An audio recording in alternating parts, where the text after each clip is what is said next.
बना के अपन कनिया, घरवा में रखो बना के अपन कनिया। घरवा में रखो बना के अपन कनिया।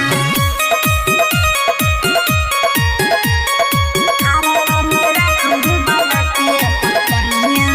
इज्जत के हमारा तू कोइल तारे तार हो, अब तारा लोग के लागल अपन परिवार हो। अब तारा लोग के लागल अपन परिवार।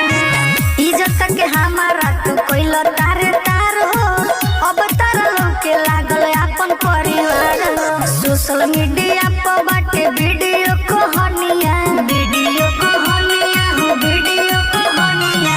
सोशल मीडिया पर बाटे वीडियो कहानिया, तू घरवा में रखो बना के अपन कनिया। घरवा में रखो बना के अपन कनिया। घरवा में रखो बना के अपन कनिया। घरवा में रखो बना के अपन कनिया। पापा तोहर झूठा हूँ लगावस इल्जाम हो, ई सब कइला से चली नहीं काम हो।